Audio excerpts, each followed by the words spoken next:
Hey guys, Ryan here. Tonight we stand ankle-deep in misty shallows, reeds swaying like silent spectators around you as the first light hits a glimmering expanse of water and mud. You probably won't survive this if you're not careful. Those waters hide slippery banks and the soft give of mud beneath your toes.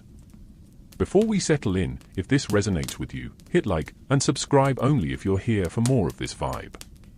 Share your location and local time in the comments so we can see where this little time travel camp is popping up. Gently lower the lights, switch on that soothing fan breeze, and come with me as we unwind into tonight's adventure.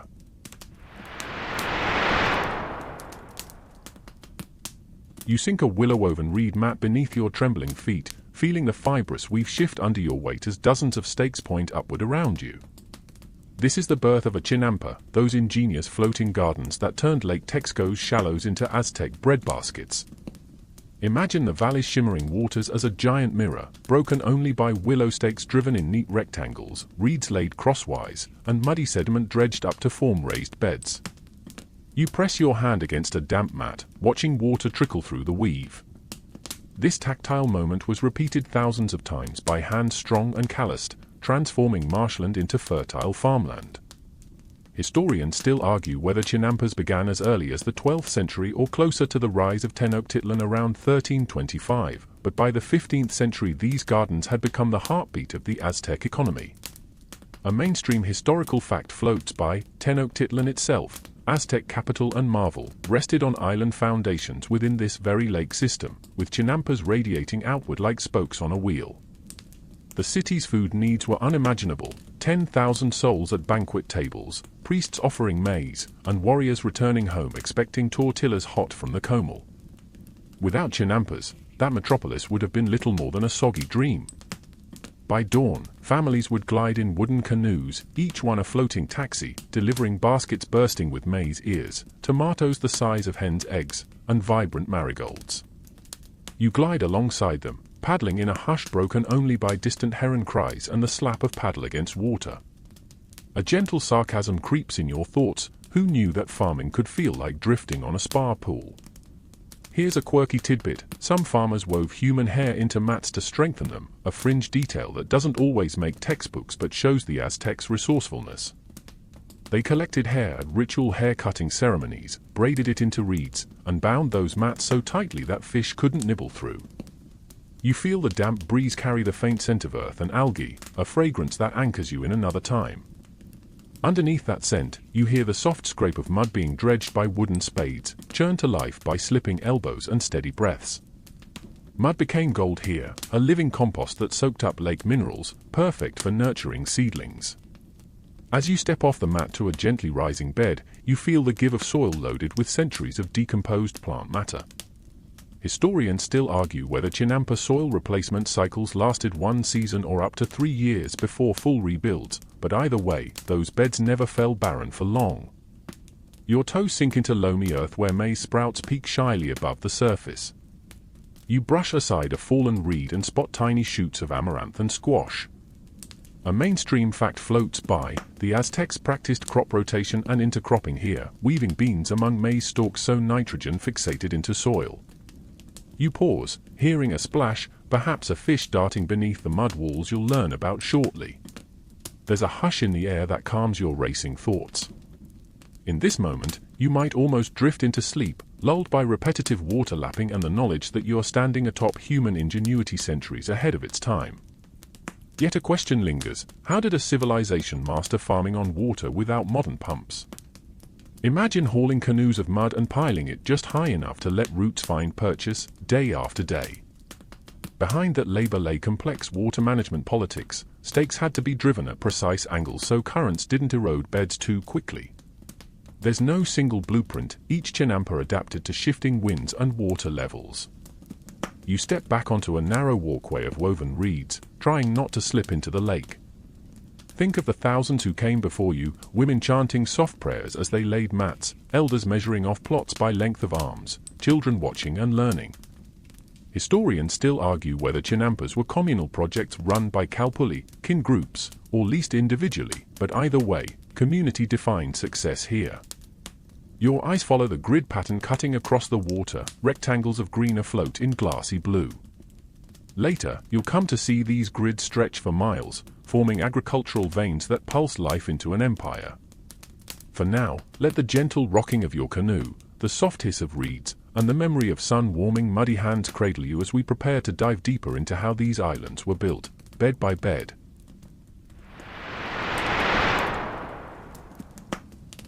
You push off from that first mat, canoe tip cutting a narrow V through silken water as you edge toward your next task, building the island itself.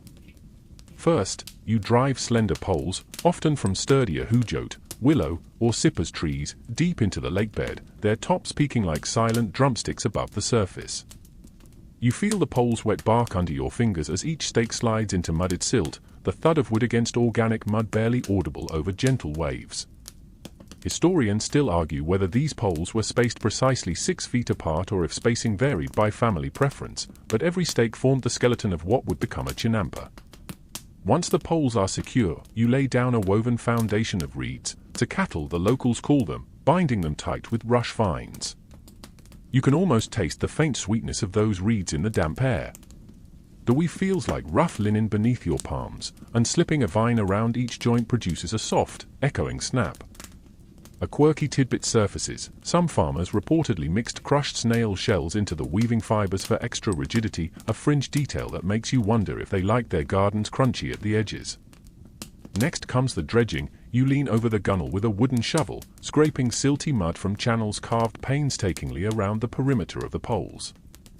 With each scoop, a gentle slurp echoes, mud dripping like thick cream back into the canoe. You haul bucket after bucket, stacking the dark, nutrient-rich muck until it rises above water level by almost a foot. A mainstream historical fact drifts by: chinampa beds could reach depths of up to 4 feet, thanks to the Aztecs' mastery of lake sedimentation techniques. As you pile mud, you feel the weight grow in your arms, the strain in your shoulders grounding you in a labor both ancient and enduring. You'll repeat this layering until the platform emerges solid, a quiet triumph over liquid. And then, the fun twist, layering organic matter. You pluck waterlogged branches, leaves, and even maize stalk stubble from the lake, tucking them between mud layers like padding in a mattress. This organic quilt decomposes over days, releasing nitrogen that makes the soil ripe for seedlings. It's like the Aztecs invented composting centuries before the phrase kitchen scraps ever existed. You pause to let a dragonfly alight on your hand, its wings humming a barely audible drone. The tactile contrast between slick mud and rough branches is oddly satisfying. One moment you're caressing earth and velvet, the next you're picking splinters from your palm. A light joke drifts through your sleepy mind. Who knew the world's first bed was made of sticks and poop-free sludge? With each layer, you press down firmly, smoothing the top with your shovel in slow, deliberate strokes. This is ASMR fodder, the whisper of mudsliding, the scratch of shovel against soil, and your own soft breath sinking with the water's lap. You sense the island beginning to push up against the surface, a living raft of promise. Locals call the digging channels Satlawakali, water highways that let canoes slip between beds.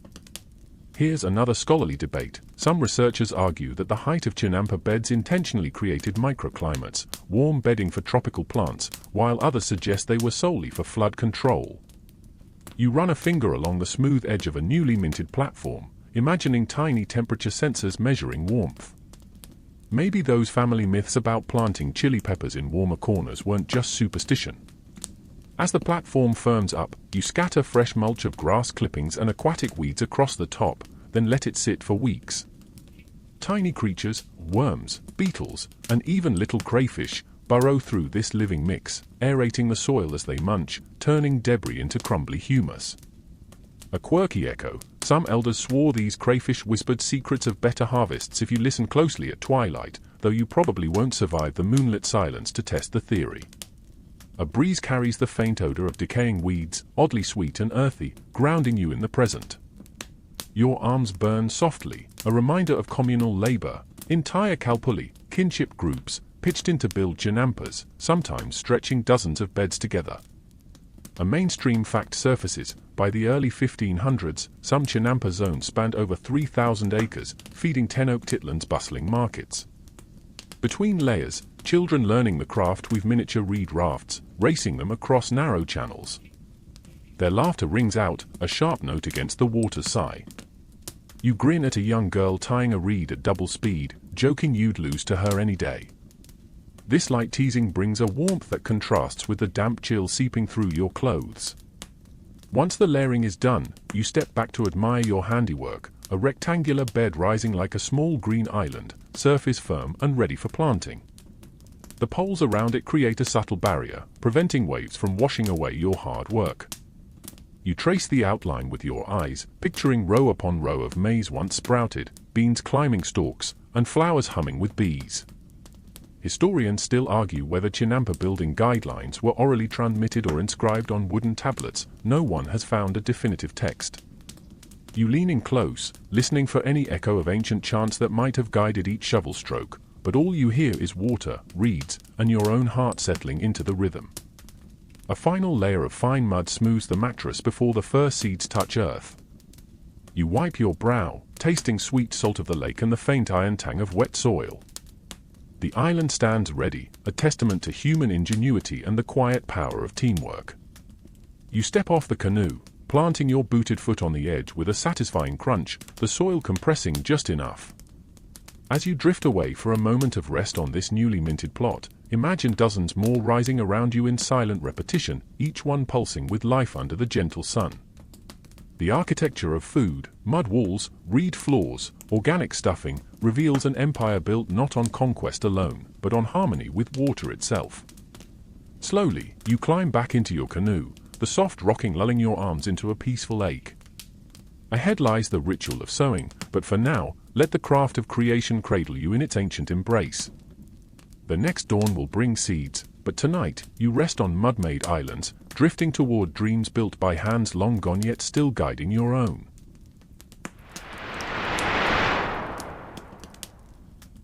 You step onto the soft soil, feeling it spring beneath your boots like a well-cushioned mattress, because, in a way, it is. Chinampa soil is nothing like the dusty dirt you might know. It's rich, dark, and packed full of nutrients dredged up from the lake bottom. As you press your palm into that loamy earth, you feel the fine grain sift between your fingers, each particle a tiny time capsule of decomposed plants, algae, and minerals. Here's a mainstream fact to ground you: maize was king on these floating fields. The Aztecs cultivated several varieties, white, yellow, and even a deep purple variety once reserved for ritual use, yielding harvests that could reach up to 7 tons per hectare. You can practically taste the sweetness of those kernels rising on the summer breeze. Historians still argue whether Chinampa plots were individually managed or worked communally by Kalpuli, but either way, maize was the cornerstone of an empire's diet. You crouch down and brush away a few sprigs of grass, revealing rows of tiny maize shoots, their leaves unfurling like miniature fans. Beside them, serrated chili seedlings poke through the soil, promising a spicy kick later in the season. The air is tinged with the faint, acidic tang of chili oil, even now, and you can't help a gentle smirk. Wake up and smell the habanero, but not before bedtime, please. Buried just beneath the surface are flowers, nasturtiums, marigolds, and even edible dahlias, planted not just for color but for pest control. A quirky tidbit whispers to you: some gardeners believed that marigold roots secreted a chemical that repelled aphids, while nasturtiums acted as sacrificial lambs, luring aphids away from the prized maize. It's like setting out tiny decoy dinner plates for pest invaders. You bury your hands deeper, feeling the organic matter break apart like soft bread, releasing a musty, sweet scent that reminds you of a forest floor after rain. This isn't an accident. Those layers of berries, leaves, and branches you built into the foundation decompose slowly, feeding the plants over weeks and months. A mainstream fact floats in: Aztec farmers sometimes added ash from cooking fires to boost potassium levels, a practice echoing modern biochar techniques. While kneeling, you notice tiny white flecks, crushed snail shells once woven into mats, now dissolved into calcium-rich dust. You blow softly, sending a tiny cloud of shells afloat, like microscopic fireworks glittering in sunlight. A second quirky note: some elders swore that tossing fresh snail shell dust around young seedlings made them grow straighter, though the exact mechanism remains a mystery they never bothered to record. Above you, bees hum lazily from flower to flower, their wings vibrating against your eardrum in a soft symphony. The floral mix wasn't purely aesthetic, it attracted pollinators that boosted maize cob yields, an early form of companion planting that modern permaculturists still praise. Historians still argue whether chinampa gardeners intentionally designed these pollinator corridors or stumbled upon them by trial and error, but either way, the results were spectacular. You stand and stretch, feeling your back pop like a gentle yawn. You glance around at undulating waves of green, chili plants with their deep green leaves, amaranth waving feathery seed heads, and marigolds blazing like miniature suns. The color palette here rivals any artist's dream. A light joke surfaces, it's like Mother Nature's own Bob Ross session, happy little plants lining happy little beds, no mistakes allowed. Beneath your feet, water wicks upward through capillary action, keeping the soil moist even when the sun climbs high. Chinampa beds were raised just enough to let excess water drain, preventing root rot, yet low enough to draw moisture like a sponge. A mainstream fact swirls in, this unique hydrology allowed multiple cropping cycles per year, some estimate up to 7 harvests, fueling urban feasts and seasonal markets. You bend down and pinch a chili leaf, feeling its waxy surface, then roll it between your fingers until it tears, releasing a faint grassy aroma. Imagine that aroma mingling with the smoke of wood fires and the hum of the city across the water, a gastronomic symphony centuries old. A scholarly debate drifts by, some claim the 7-harvest figure is exaggerated by Spanish chroniclers keen to impress Madrid, while others cite archaeological pollen samples to back up the high-yield theory. A sudden splash grabs your attention, a fish leaps nearby, its silver flank catching sunlight. In chinampa channels, fish like carp and tilapia thrived, adding another layer of fertility as their waste seeped into the island edges. You reach down, letting your fingers skim the surface, feeling the fish-rich eddy tug at your skin. That living aquarium bolstered soil nutrition naturally, no synthetic fertilizers here. A gentle breeze carries the mellow scent of amaranth flowers, sweet with honey undertones. You lean closer, inhaling deeply, as if hoping to capture a taste of the past. A final quirky tidbit, during drought years, farmers would press flower petals into cakes, believing their oils released moisture-retaining compounds when tilled back into the soil. You're not sure how effective that was, but it sounds deliciously whimsical. You rise and brush your hands on your trousers, pausing to admire the grid of plants before you. Each bed was narrow, about 10 to 15 feet wide, so that workers could reach the center from either side without stepping on the soil. You place your feet carefully on the reed walkways, feeling the gentle give underfoot. It's a choreography perfected over generations. One misstep could compact the soil and reduce yield. Looking down a channel, you see a group of gardeners floating by in their canoes, baskets in hand, heading to the central market. Their haul, bright peppers, golden maize, crimson flowers, will feed dancers in temple ceremonies tonight. You imagine the smell of burning incense mixing with fresh tortillas. Your smile widens at the thought, perhaps tortillas taste better when eaten under starlight stories. You settle onto a low reed bench at the bed's edge, letting your legs dangle over water. As you do, ripples radiate outward, mirroring the gentle pulse of life here. The soil under your seat seems to sigh, releasing a final breath of organic warmth. Sleep tugs at you, wrapped in the lullaby of lapping water, buzzing bees, and rustling leaves. Before drifting off, you remember the debate about soil replacement cycles, whether gardeners removed the top 6 inches annually or waited 2 to 3 years before full rebuilds. Either way, the magic of chinampa soil comes from its constant renewal, a living, breathing medium that grew crops year-round.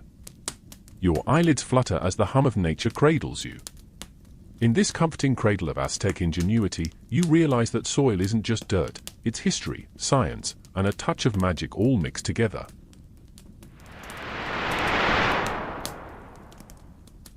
You slip out before dawn, canoe gliding silently through mist that swirls like ghostly dancers around each chinampa walkway.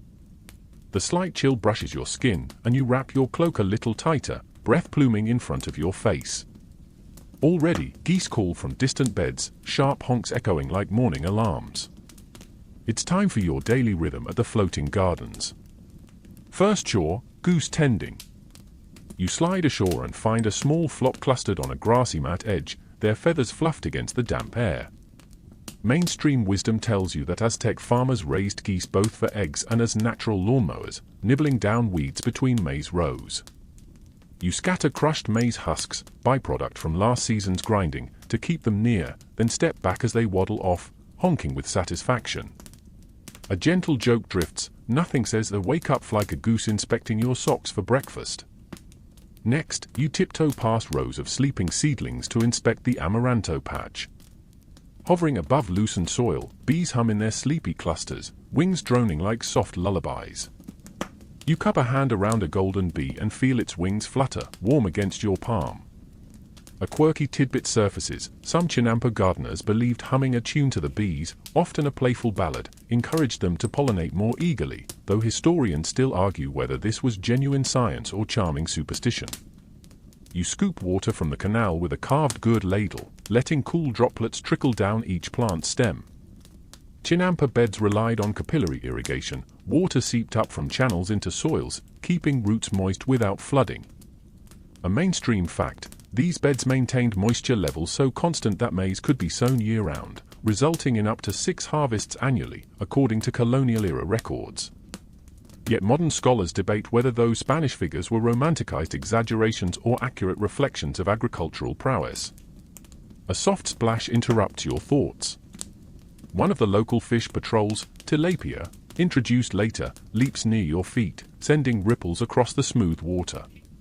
You chuckle softly, nice to see you're still guarding the edges, you whisper, recalling how fish waste enriched the soil and deterred pests. Moving on, you gather wicker baskets and wander toward the morning forage, wild herbs creeping along shallow margins. You pluck sprigs of epazote and culite, quinoa's wild cousin, whose leaves taste peppery when stirred into stews. A light joke eases out. If you ask politely, they might season tonight's dinner for free. You tuck these greens into a woven sack, nodding to the gardener who passes by, humming a tune to scare off marauding grasshoppers. Under the rosy glow of sunrise, you pause at the ritual fire pit used for ash production. Each household kept a small hearth on a raised platform where they burned pruned branches and dried weeds to create ash. You stir the embers until they glow deep orange, then sift the ashes into a clay bowl. When mixed with water, this potassium-rich elixir becomes a liquid fertilizer. A quirky detail floats by. Some elders swore that ash from cacao shells produced sweeter maize, a bit like adding chocolate to your pancake batter, though scholars still argue whether that legend held any horticultural merit. A faint chiming drifts across the canals. It's the call of the water clock, clepsydra, mounted on a nearby pole, ringing every 2 hours. This device paced chinampa work shifts, ensuring chores stayed on schedule without sun-based sundials. Historians still debate whether these mechanical marvels were widespread or reserved for elite gardens, but either way, they highlight Aztec engineering flair. As you carry your buckets of ash fertilizer toward the beds, a gentle sunbeam breaks fully through the mist, striking dew-laden leaves. You kneel and gently pour ash water around the roots of chili seedlings, feeling the soil drink it up like a thirsty guest at a banquet. A mainstream fact, chili yields increased by almost 30% when treated with ash fertilizer, according to recent soil analyses, proof that Aztecs mastered early agronomy. You stand and stretch, then head to inspect the reed walkways. Mornings find them slick with algae, so you wield a thin tool, often a sharpened bone, to scrape away slippery growth. You drag it along the tight weave, listening to the soft rasp. A light joke surfaces. It's less satisfying than popping bubble wrap, but just as noisy and oddly addictive. Continuing your rounds, you glimpse a distant drumbeat rising from the central Chinampa Plaza. Farmers gather each morning for a brief blessing to Tlaloc, rain god, asking for showers of nourishment. Today, you circle back to join them, balancing baskets of herbs and ash on your shoulders. Together, you form a semicircle on a wide platform. A priest chants, sprinkling maize beer around the group, another mainstream ritual ensuring soil fertility. You taste the frothy brew, slightly sour and sweet, nodding as drums echo across water and reeds. Ritual done, you return to your own plants. With nimble fingers, you pinch away dead leaves from marigold clusters, both beautification and pest deterrent. Marigold secret oils repel nematodes, an early integrated pest management tactic. A quirky aside, some gardeners painted their fingernails red with crushed chili pigment as a fashion statement, though scholars still argue whether that was widespread or confined to temple gardeners seeking extra flair. By mid-morning, sweat beads at your hairline, but a light breeze rising off open water brings relief. You fill small clay pots with seeds, maize, squash, beans, ready for the next planting cycle. You pause, closing your eyes to the gentle hum, lapping water, bird calls, and distant voices bargaining in the market, weaving human life seamlessly with nature's chorus. You place each pot carefully on the soil, spacing them according to ancient measurements, finger widths, arm lengths, and heartbeats, as legend says. You press each seed into the earth, a tender ritual of hope. The soil's warmth kisses your fingertips, and you lean in close, hearing faint cracking sounds as the seedbed settles. As the sun climbs higher, you gather your tools and hover your canoe into position for haul-out. Your morning chores complete, geese fed, plants nourished, walkways cleared, and rituals performed. You dip your paddle into the water and push off, each stroke sending small eddies glinting in the morning light. The daily rhythm here is a dance, part farming, part ceremony, all woven with water's pulse. You feel both invigorated and soothed, a curious paradox of labor that lulls as much as it lifts. 3 light jokes and 2 scholarly debates later, you realize this gentle routine has set your day in perfect harmony with nature. You let the canoe drift, closed eyes tracing the sun's path across shimmering water. Sleep edges in around the edges of your mind, warm as ash fertilizer soaking into soil. Soon, you'll rest on a reed bench, lulled by the steady beat of your own heart sinking with this living garden.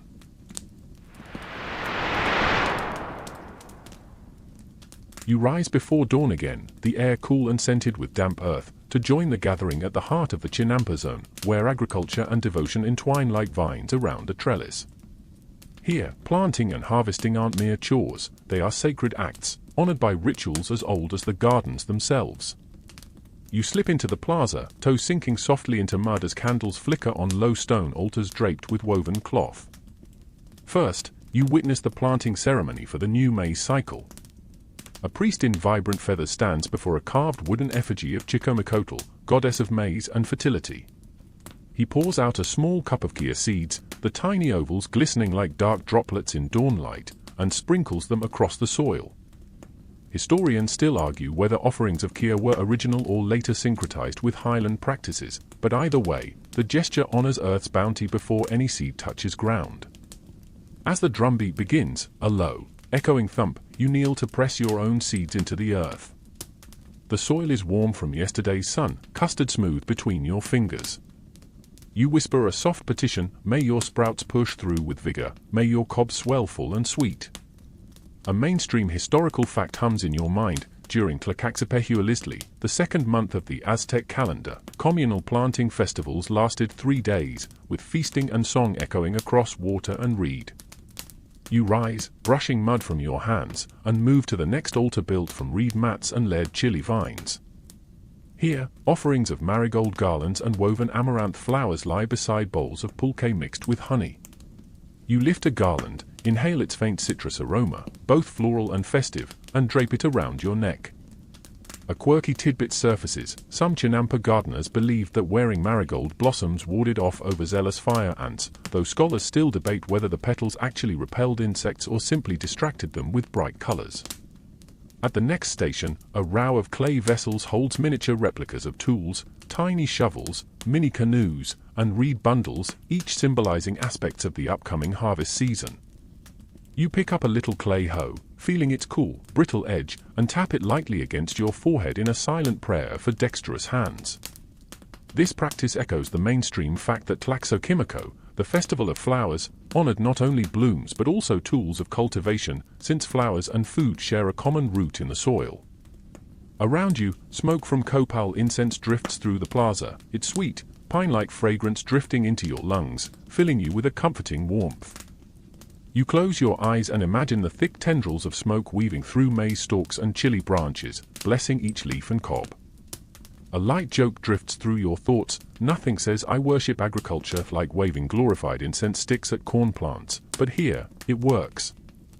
Next, you proceed to the harvesting rite. An elder woman steps forward with a golden sickle decorated in turquoise mosaic. She slices through a ripe maize stalk, the blades whisper against stalk, nearly drowning in the hush of onlookers. The cut sends a soft rustle through husks, and kernels tumble into her apron like a gentle rain of amber beads. A mainstream historical fact murmurs, during the harvest festival Huitazostli, maize ears were first offered to Huitzilopochtli for war victory blessings, reminding villagers that food and empire were inseparable. You collect a few ears, brushing away silken threads that cling to your fingers, the texture like fine caramel threads dissolving at your touch.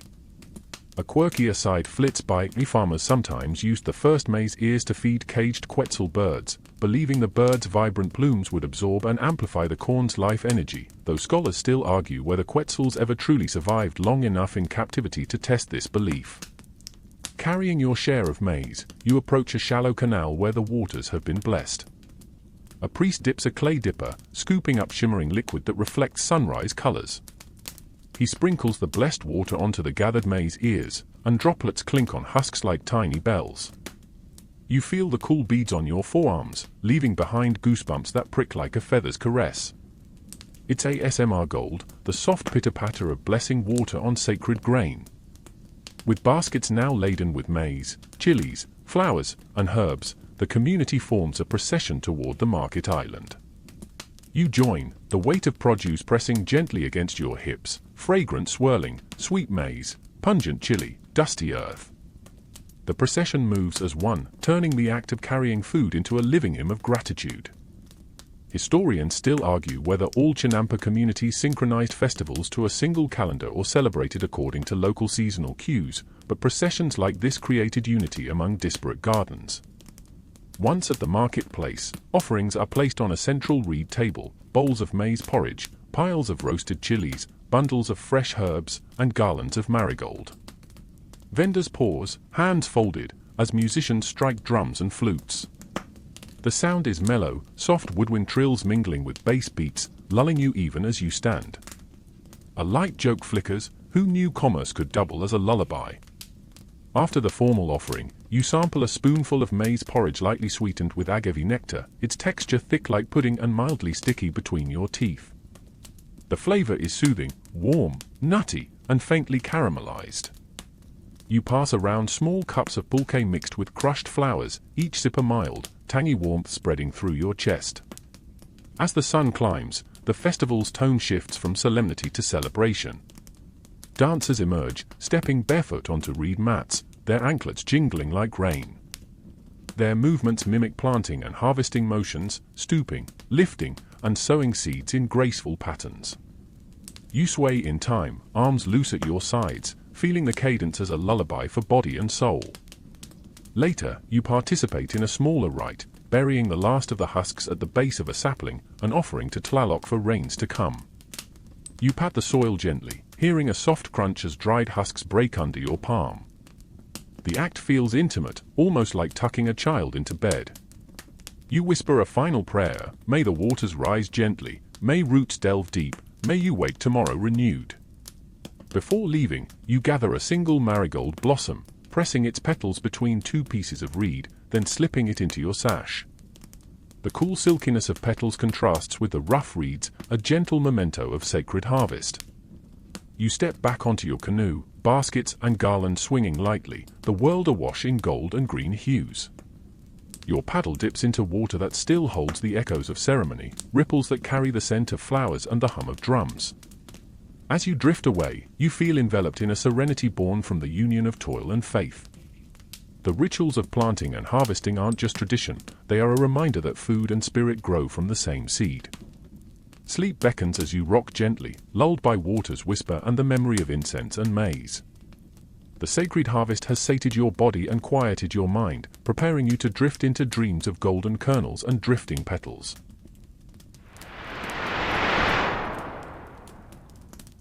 You slide into your canoe at first light, the surface of the Chinampa Canal as still as polished obsidian, broken only by the gentle ripple of fish gliding beneath your oar.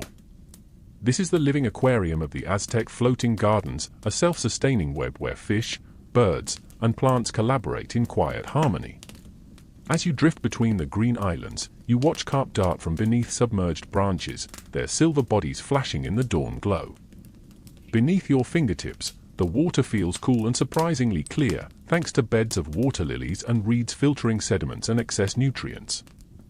A mainstream historical fact whispers through your mind: the canals around Chinampas were stocked with tilapia and carp introduced from coastal regions, providing protein and natural fertilizer as their waste seeped into the island edges, boosting soil fertility year-round.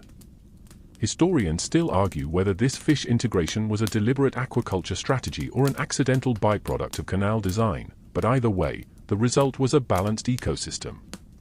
You dip your hand into the water, letting it swirl through your fingers, and feel the slick bodies of darting minnows brushing past. A quirky tidbit flutters to consciousness: some Chinampa farmers braided snail shells into underwater mobility mats so fish could climb muddy banks and escape low oxygen zones, an odd practice that probably looked like tiny fish staircases. You laugh softly at the image, marveling at their playful inventiveness. Above you, herons stand sentinel on narrow poles, eyes unblinking as they hunt for frogs and fish. Their long, graceful necks bend in perfect arcs, creating reflections in the water that shimmer like living calligraphy. You hear a soft splash as one bird pierces the surface, emerging with a wriggling prize. A light joke escapes your lips, nature's version of drive-through takeout, you murmur, amused by the bird's efficient technique. Along the banks, mats of azolla, tiny water ferns, float in dense mats, trapping sunlight and moderating water temperature.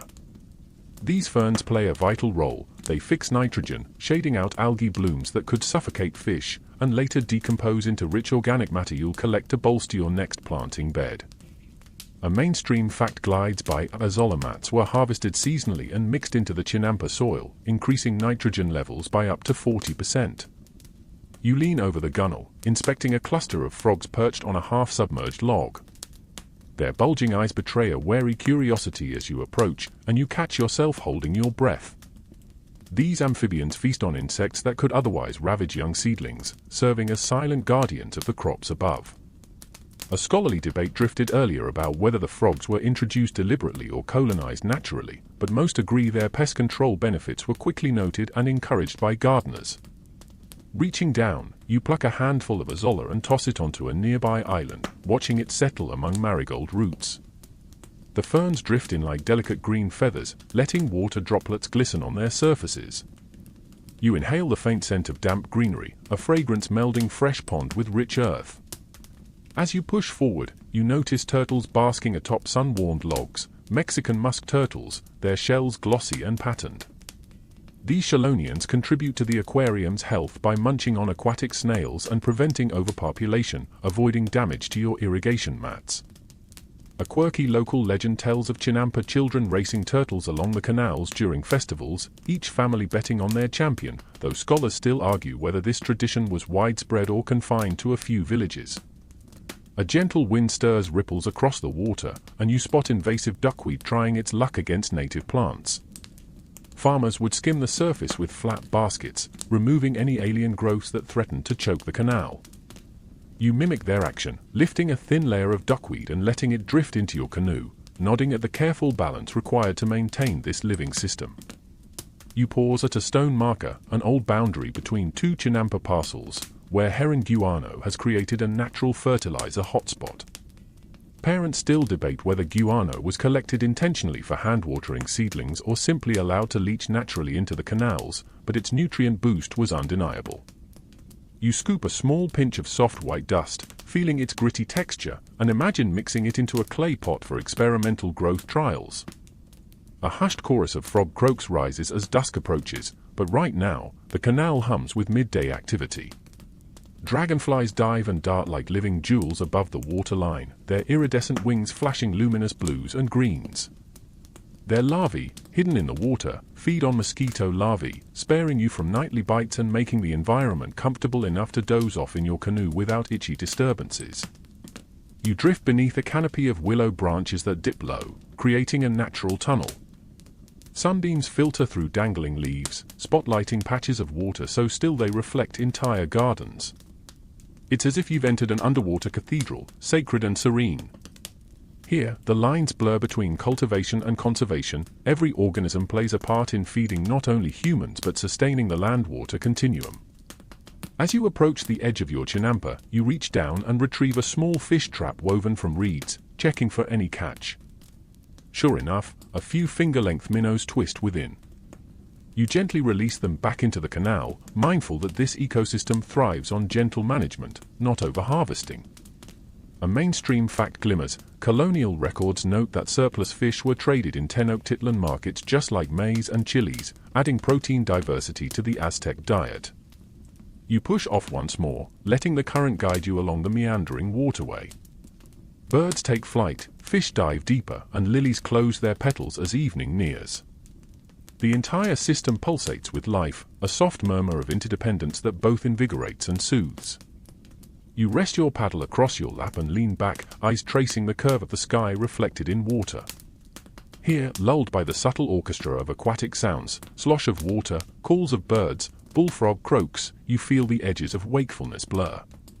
The living aquarium of the chinampas isn't just agricultural ingenuity, it's a lullaby in motion, a testament to an empire that farmed not against nature, but with it.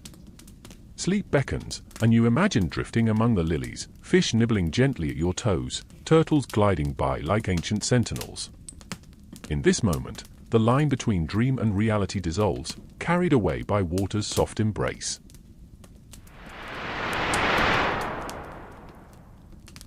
You glide into the broad canal leading toward Tenochtitlan's ceremonial quarter, paddle whispering against bamboo-ribbed canoe planks. Ahead, the city's temple towers pierce the morning haze like stone arrows. This journey brings you into the world of conquistador chronicles, when Cortez's men first beheld these floating mosaics, jaws slack and quills ready to record their marvels.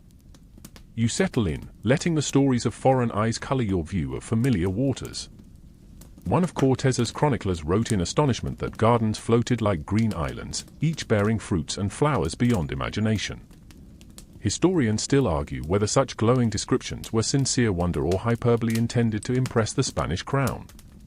Yet the mainstream fact remains. Benol Diaz del Castillo claimed the gardens produced so much food that they fed the entire city without soil in sight, a vivid testament to Aztec productivity. Close your eyes and imagine the first Spaniard stepping off his galley, sandals sopping in lake water, breath caught at the sight of maize stalks towering over knee-high stone quays. He'd never seen tillage on water, only fields cut deep into earth. The contrast bewitched them, and they wrote letters back to Spain buzzing with envy. You follow in their wake, tracing the outlines of countless chinampa rectangles, each one a testament to an empire built on water. A quirky tidbit survives in local lore. According to one Spanish friar's margin note, some gardeners greeted the newcomers by tying tiny banners of maize husks to reeds, resembling flags made of golden corn. Whether this was heartfelt welcome or playful prank remains lost to time. Scholars still debate if these banners were widespread greetings or isolated stunts by mischievous youths eager to startle pale-skinned visitors. You reach a leveled quay where a group of Spaniards once disembarked, awkwardly balancing in heels unsuited for canoes. Imagine their stiff leather doublets weighing them down, pants stained by lake spray, faces etched with confusion and delight. One soldier reportedly tried to uproot a maize plant, marveling as roots clung stubbornly to mud beneath the floating platform. A mainstream fact glides by. Spanish accounts reference root mats so thick you could walk between chinampas without sinking, though whether this reflected reality or poetic license is debated by historians. As you drift past this landing site, you note subtle modifications made afterward, stone docks added to ease European arrivals, decay-resistant wood imported to shore up quaysides, and small shrines to Christian saints erected on certain chinampa plots. These hybrid touches hinted at cultural entanglement, Aztec ingenuity meeting Spanish engineering. Historians still argue whether these additions were respectful incorporations or forced impositions, but each stone tells a story of early colonial exchange. You paddle onward to the spot where Cortez's translator, Malinali, guided the Spaniards, her shawl brushing sawgrass as she pointed, though her role was likely more complex than chronicles admit. A quirky rumor suggests she whispered maize lore into Cortez's ear, explaining planting seasons, soil secrets, and the goddess Chicomicotl's rituals. Scholars still debate whether she purposely led them to chinampas as a gesture of peace or a calculated move in the Aztec political chess game. Overhead, a heron circles, and you recall accounts of sailors thinking these birds were divine messengers guiding them through uncharted waters. They called them angels of the lake, though locals chuckled at the notion. A light joke drifts: if these herons were angels, they must have been bored with heavenly chores and decided to moonlight as fishermen. You pass under a wooden bridge connecting two canal banks, now centuries old but originally built as part of a Spanish fortification on Chinampa land. It's said that Spaniards used these gardens to hide supplies and injured soldiers, taking advantage of the labyrinthine waterways. A mainstream fact surfaces: archival maps detail clandestine arms caches beneath reed mats, though lack of archaeological evidence fuels debate among modern researchers. Your canoe glides alongside a stretch of chinampas once commandeered by Cortés himself, known as the Cerro Chico Gardens. He planted European vegetables, wheat, apples, and peas, in small trial plots. They thrived oddly well in flooded beds, prompting further experimentation. Historians still argue whether these early transplant trials influenced Europe's eventual acceptance of New World crops or remained a colonial novelty. Nonetheless, the mainstream record shows Cortés's gardener shipped back corn seeds to Spain, though it's unclear if they ever sprouted there. A sudden breeze tugs at your cloak, revealing glimpses of an adobe granary built on higher ground beside the chinampas, intended to store tribute goods before shipment to Veracruz. You sense the weight of history: food harvested in waterborne fields, then packed into sheds and loaded onto ships bound for distant markets. The empire's lifeblood flowed outward, maize and chilies exchanged for silver and horses. A scholarly debate drifts: did Chinampa surplus finance Spain's colonial ambitions or simply sustain local settlements? Arguments rattle like distant thunder, unresolved yet compelling. Your eyes fall on a lone cross carved into a wooden stake, one of many erected by missionaries to sanctify the fields. Some planted Christianity alongside crops, hoping to baptize the land itself. A quirky detail emerges: an early friar's diary mentions offering mass on a reed raft amid maize, the floating altar bobbing gently as incense smoke curled overhead, an image both sacred and absurd. Scholars still debate whether such masses were common practice or spectacles staged for high-ranking visitors. You drift past a weathered stone inscription, modern-day marker, commemorating the blending of two worlds. In 1521, the gardens bore witness to Tenochtitlan's fall, yet they endured. Post-conquest farmers, both indigenous and Spanish settlers, continued Chinampa cultivation, adapting techniques over generations. A mainstream fact settles in: even into the 17th century, colonial records cite Chinampa yields as significantly higher than upland fields, underlining their continued importance. As you near the heart of the gardens, morning light spreads across rows of canal and plot, painting everything golden. You feel the tug of that first bewildered Spaniard in your belly, wonder mixed with confusion, yet here you glide, settled in centuries of continuity. The echo of conquest drifts beneath your oars, but so does resilience: slender reeds still hold mud before you, roots still reach for nutrients, and life still thrives atop water. You pause mid-canal, letting the gentle current rock you. Reflection settles in: these conquistador chronicles aren't just stories of outsiders gawking, they're narratives of adaptation, misunderstanding, and exchange. Each chronicler's flourish and each missionary's prayer wove into the same tapestry as the Chinampa roots. You rest your paddle, closing your eyes to lapping water and distant bell tolls, letting the weight of history cradle you toward sleep.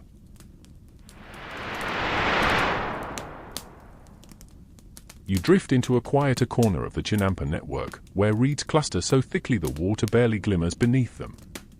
Here, the legends come alive, tales whispered around evening fires about frog decoys, turtle patrols, and legendary crocodile dung sunscreen. As you lean forward, paddling softly to avoid disturbing the stillness, you sense the boundaries between myth and reality dissolve in the humid air. First, you spot a ring of smooth stones arrayed in shallow water, each topped with a carved reed frog. According to local law, these decoys were placed strategically among maize stalks to lure real frogs into patrolling the beds. The idea, a quirky tidbit, was that frogs would eat insect pests, grasshoppers and crickets, that otherwise nibbled young shoots. Some say the Aztecs even painted the reed frogs bright green to fool real amphibians, who mistook them for kin. Historians still argue whether these decoy rings were widespread practice or merely ceremonial installations, but the concept underlines the Aztecs' clever approach to natural pest control. You lean closer, tracing the carved grooves on one frog's back, imagining water droplet patterns collected there like tiny mirrors. A light joke slips out, and nothing like a plastic-looking amphibian to confuse your dinner plans. You paddle on, glancing at vibrating stems where real frogs now perch, eyeing you with equal curiosity. Their throaty croaks echo off the reeds, a living soundtrack that blurs myth and ecosystem. Next, you notice slow-moving shapes beneath the water's surface, Mexican musk turtles on patrol.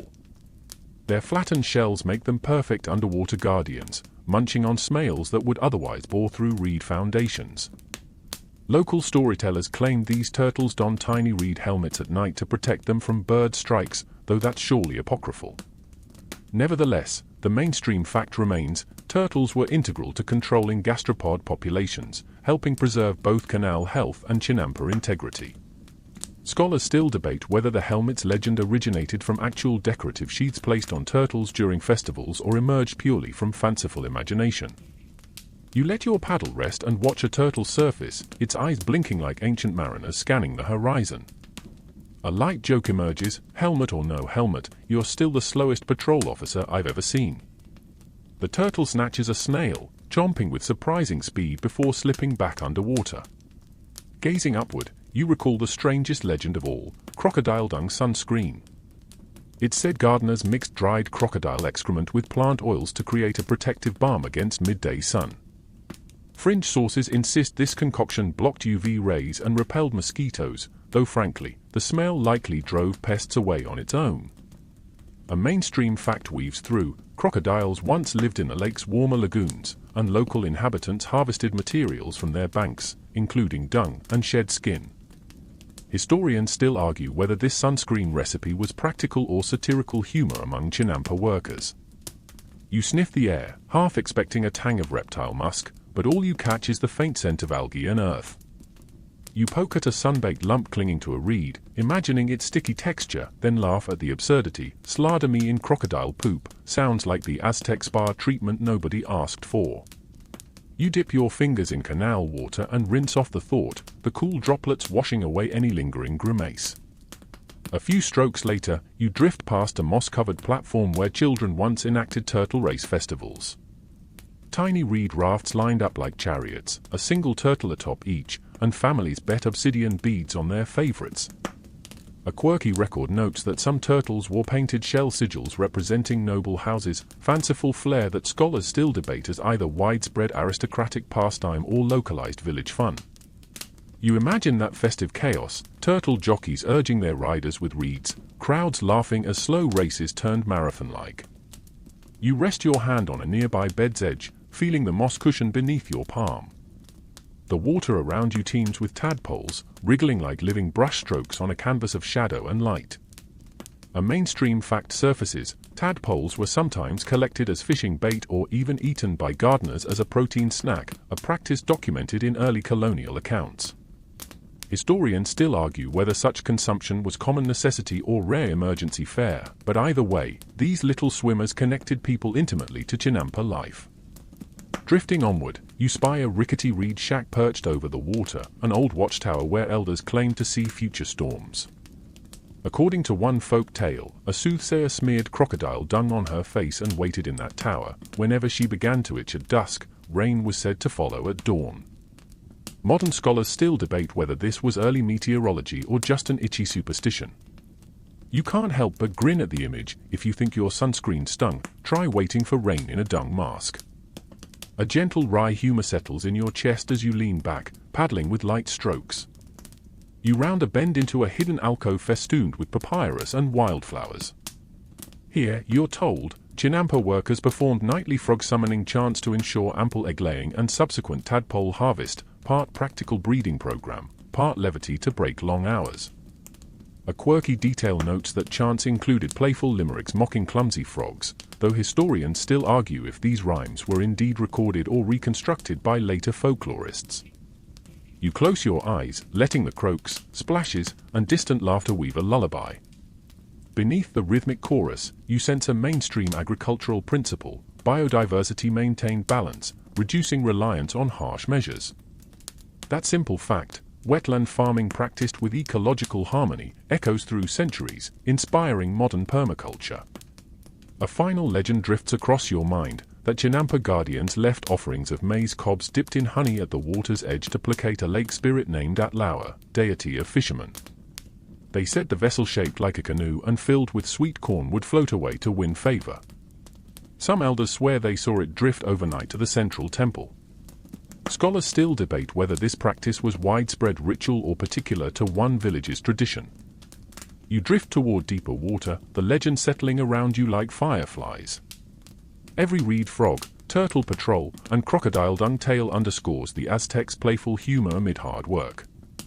Myth and practice blend seamlessly here, creating a tapestry of imagination and ingenuity.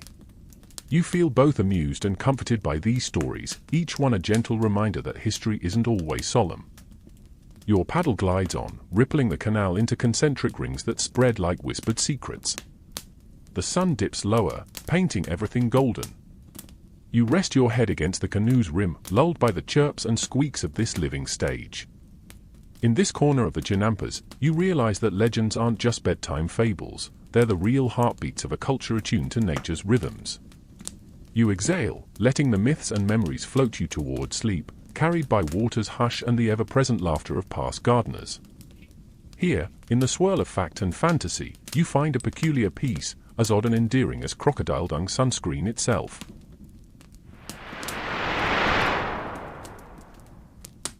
You glide into a broader, sunlit channel where Chinampa parcels stretch in perfect geometric arrays, a testament to agricultural prowess and social organization. Here, amid the placid waters, you encounter the heart of scholarly debates. Historians still argue whether Chinampas fed tens of thousands or powered an empire. Scholars pore over pollen data, tribute records, and Spanish chronicles to decipher the true scale of these floating fields. You pause alongside a slate marker bearing colonial-era notations of tribute, quantities of maize, chilies, flowers, and fish delivered monthly to Tenochtitlan's granaries. A mainstream fact emerges. Tribute census from 1519 records show Chinampa districts contributed over 200,000 bundles of maize annually. Yet, modern agronomists question whether these figures reflect actual yields or aspirational quotas imposed by imperial authorities. Was Chinampa output exaggerated to amplify imperial prestige? Scholars still argue whether census data captured reality or projection. Leaning over the water, you trace finger circles in ripples as your mind swirls with questions. Soil core analyses from Texcoco's floating bed show layers of nutrient-rich sediment suggesting continuous cultivation for centuries, arguing for sustained productivity. Yet, other studies highlight episodes of bed abandonment during floods or political upheaval. Historians still debate whether Chinampa maintenance was uninterrupted or punctuated by cycles of decline and renewal. Along the banks, you notice subtle variations in bed size and layout. Some are narrow, about 10 feet wide and 100 feet long, while others sprawl wider or split into irregular shapes. This diversity fuels another scholarly debate: were plot sizes standardized by central decree for efficient taxation, or did individual families adapt them to local micro-conditions and preferences? A quirky aside surfaces. One researcher claims he found a Chinampa with a semicircular end, probably where an owner fancied a garden cove for private meditation, though colleagues still dispute if that cove was intentional or erosion-shaped. You scan a recent archaeological excavation site on a nearby island. Partially exposed reed mat foundations reveal a dense weave pattern unlike any previously documented, hinting at regional variations in building techniques. Historians still argue whether these design differences indicate distinct community identities or chronological evolution over centuries. Was one style older, passed down from early settlers, and another innovated as Tenochtitlan expanded? The question remains open. A line of measurement stones stands sentinel at the water's edge. Their carved notches correspond to standardized units, tlaxitl for length, and might mark plot boundaries. A mainstream fact to note: colonial ordinances mention standardized measurement for Chinampa leases, ensuring fair rent assessments. Yet local oral traditions insist each family measured by arm span or foot length, arguing for personal rather than bureaucratic metrics. Scholars still debate which method prevailed in daily practice. You paddle past a cluster of platforms with unusual soil coloration, bright ochre and pale grey patches revealing added ash, lime, or even crushed seashell. This variation fuels another debate. Did farmers deliberately amend soils to adjust pH and deter pests, or were these incidental byproducts of mixed organic layers? Historians still argue whether the Aztecs understood the chemistry of soil amendments or relied solely on empirical practice. Continuing, you reach a narrow channel lined with statuesque cypress trees. Beneath their shade, modern researchers have set up environmental sensors to measure moisture and temperature gradients across chinampa beds. Preliminary data suggests microclimate effects. Shaded beds show up to 5 degrees Fahrenheit cooler soil temperatures, impacting crop yields. Scholars still debate whether Aztecs intentionally planted shade trees as microclimate regulators or considered them mere windbreaks. You drift past a dozen workers, archaeologists and botanists, mapping plant remains and soil samples. They argue passionately. Some endorse a model of chinampa agriculture as a state-controlled enterprise, others champion the image of autonomous family plots interconnected by communal canals. Historians still argue whether the state or kin groups held primary management authority, a debate echoing larger questions of Aztec political economy. Leaning back, you let the sun warm your face as you contemplate these unresolved questions. Each chinampa plot is a living archive, its layered soils a record waiting to be read. The tension between numbers on colonial ledgers and grains in sediment cores mirrors the dual nature of history itself, part recorded word, part tangible trace. A light joke drifts through your mind. If only we could ask the dirt which story it prefers. You laugh softly, the sound mingling with the gentle slap of water against reeds. Behind you, the hum of sensors and distant scholarly chatter fades into a lullaby of curiosity. As your canoe glides onward, you realize that the true power of chinampa history lies in its open-ended debates, each question inviting more exploration, more wonder. The floating gardens refuse to be neatly categorized. They live between fact and interpretation, feeding both stomachs and scholarly minds.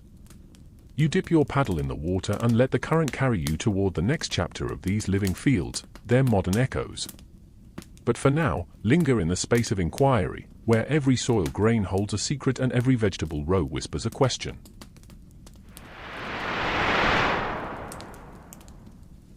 You glide into a broader stretch of canal where the reeds thin and the city's distant skyline fades behind suburban sprawl, marking the modern echoes of chinampa life. After the Spanish conquest in 1521, these floating gardens endured, even as 10 oak Titlan stones were repurposed into colonial buildings. Chinampas fed settlers and elites alike. A mainstream historical fact anchors you. By the late 16th century, colonial records still cite chinampa yields as twice those of upland fields, underscoring their ongoing vitality. Yet the vision of endless productivity dimmed over centuries of drainage projects, urban expansion, and pollution. You run a hand along the crumbling edge of a once vibrant bed now hemmed in by concrete embankments. In the 19th century, liberal governments drained parts of Lake Texcoco to control flooding and reclaim wasted wetlands for roads and buildings. Historians still argue whether these hydraulic decisions were driven by genuine safety concerns or the lure of real estate profits, but the result was unmistakable. Acres of chinampa land vanished beneath asphalt and brick. Water's soothing lull gave way to traffic noise and industrial hum.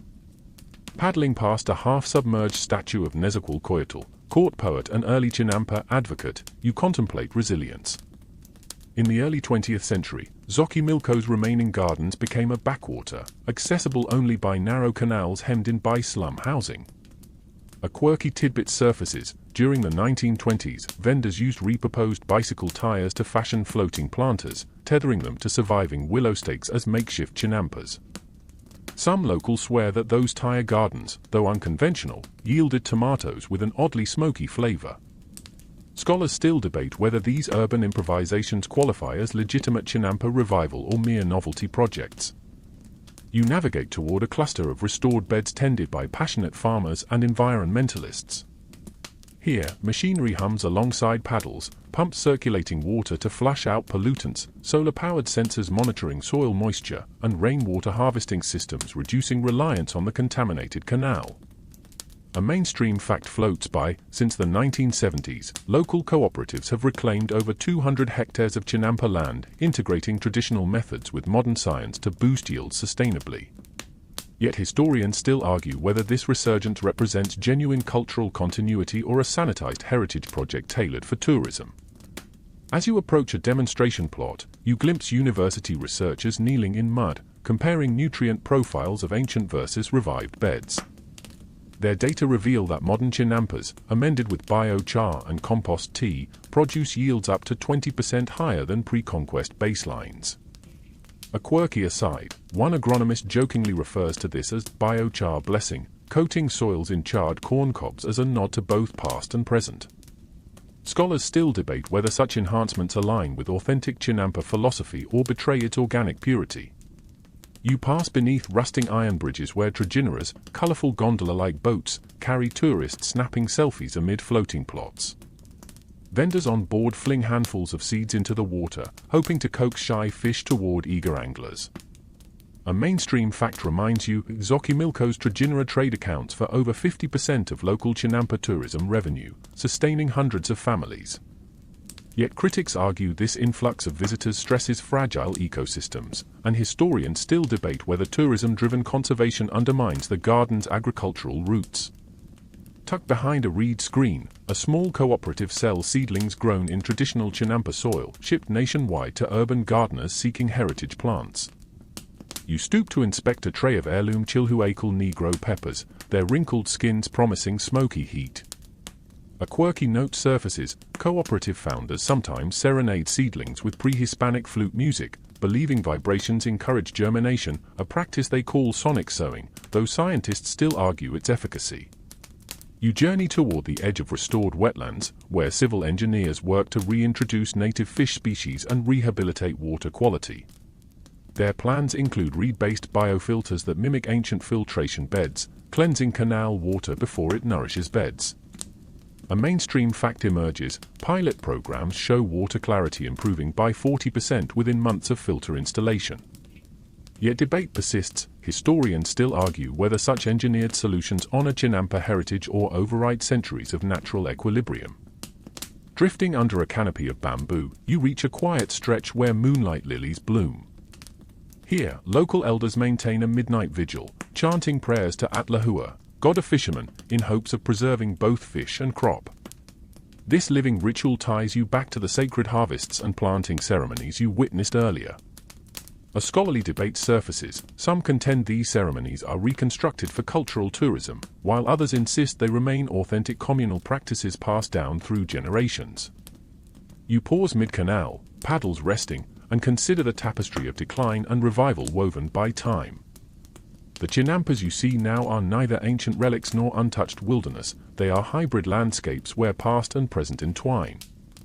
Pollution, urbanization, and politics have left scars, yet ingenuity, passion, and scholarship have sparked renewal.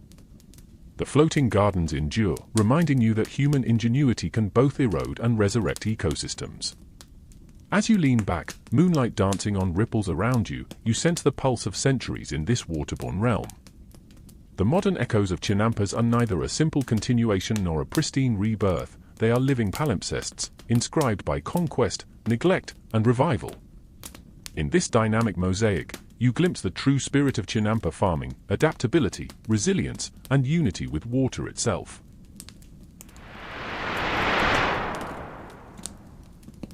Now, as the moon's reflection stretches across the canal, let your breathing slow, each inhalation rising with delicate calm and every exhalation releasing the weight of history's hustle. Imagine yourself cradled in this silent waterway, willow boughs sighing overhead like soft lullabies, and the distant city lights fading to gentle embers. The stories you've encountered, of warriors' banquets, laboring hands in muddy beds, sacred ceremonies beneath flickering candles, and tireless efforts to restore life, are now drifting into the quiet depths, each one a feather floating away on ripples. Feel the cool air brush your skin as you recline in your canoe, the gentle rock smoothing the tremors of modern worries. No more debate swirl, only serenity remains. Let the ghostly echoes of chanting priests, the tender hum of bees, and the subtle splash of fish become the symphony that lulls you toward rest. Each note softens the edge of thought until you drift beyond calendars and yield records into a realm where time dissolves, and water is memory itself. As your mind unwinds, affirm that this living tapestry, woven by ancient hands and renewed by modern hope, resonates within you. Each seed planted, each harvest blessed, and each plot rebuilt speaks of perseverance and harmony. Carry this knowledge as a quiet ember in your dreams, warming you through night's embrace. Gently now, surrender to soft shadow and hush. Let the chinampa's guardian lotus petals close one by one, and allow your consciousness to sink into the warm mud of slumber. The canals will keep their secrets safely beneath moonlit waters until dawn's first light.